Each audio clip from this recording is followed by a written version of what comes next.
Hello and welcome to the news update. I'm Moses Humphrey. President Bola Tinubu has arrived at the Paris venue of the new Global Financing Pact Summit. He arrived at the venue in the company of his aide-de-camp, Nuruddin Yusuf, and was received by the French Minister of Foreign Affairs and Europe, Catherine Colonna. The president arrived in Paris on Tuesday for the summit and will hold bilateral meetings with various countries, including officials of France, US, and Switzerland, to discuss possible ways of attracting foreign direct investments. The financial summit, hosted by France, seeks to establish a system that will be more responsive, just, and inclusive, a system that will fight inequalities, finance the climate transition, biodiversity protection, and move closer to achieving the United Nations Sustainable Development Goals, SDGs. At least 6 members of a vigilance group were killed in a Tuesday night attack in Sambak, a community in Rayom local government area of Plateau State. The spokesperson of the 3 Division of the Nigerian Army, Ishaku Sebastian, confirmed the incident on Wednesday while narrating how the vigilantes were killed. The public secretary of Birom Youth Movement, BYM, Rwang Tenyong, told journalists that the victims who were on a surveillance were suddenly waylaid by the gunmen. The gunmen first shot 2 of the vigilantes when 4 of their colleagues went to evacuate them. They were also gunned down. Tuesday's attack continued the reprisal attacks between farming communities and herders in the state. On Monday, 22 people were reportedly killed in Barakin Ladi local government area.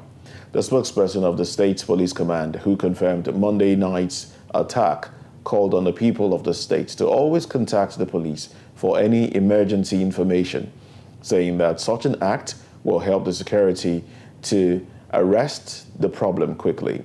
The state governor, Caleb Mutwang, has condemned the latest attacks and assured that the government would do everything possible to arrest the situation, calling on all and sundry in the state to remain calm. The Economist Intelligence Unit, EIU, a sister publication of The Economist of London, says Lagos, Nigeria's economic nerve center, is now the 4th worst city to live in the world. According to the publication's 2023 Global Livability Report, Lagos was ranked above Algiers, the capital of Algeria, Tripoli, Libya's capital, and Damascus, the capital of war-torn Syria. The report surveyed 173 places and used 30 qualitative and quantitative factors across 5 broad categories: stability, healthcare, culture and environment, education, and infrastructure.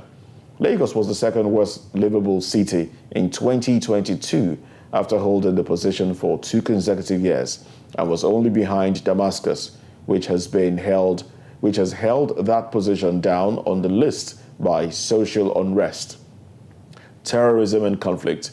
EIU said Lagos moved up the ranks after seeing improvements in healthcare and education, but added that corruption is still a problem.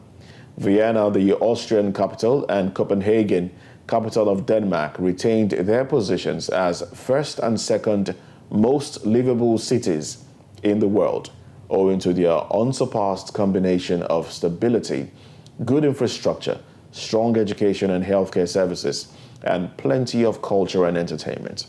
Melbourne and Sydney, cities in Australia, and Vancouver in Canada came in at 3rd, 4th, and 5th places, respectively, on top of the ranks. The Nigerian Meteorological Agency, NIMET, has announced early warning for the annual floods. NIMET wants Nigerians to prepare early for this year's flooding, which could be worse than that of last year. Nigeria featured among the world's worst scenes of disasters during the floods of September-October 2022. Entire towns were submerged in states like Kogi, Anambra, Delta, and Rivers. In one of the worst hit states, Bayelsa, floods dug up dead bodies from graves, floated them through the streets, and dumped them in the creeks onward to the ocean in 2022. Well, in 2022, floods killed over 600 people, displaced about 2 million, and injured about 2,400, with 82,035 houses destroyed, while over 300,000 hectares of farmlands were submerged or washed off. Former President Goodluck Jonathan has led a delegation of the West African Elders Forum to Freetown, Sierra Leone's capital, ahead of the country's general election scheduled for June 24.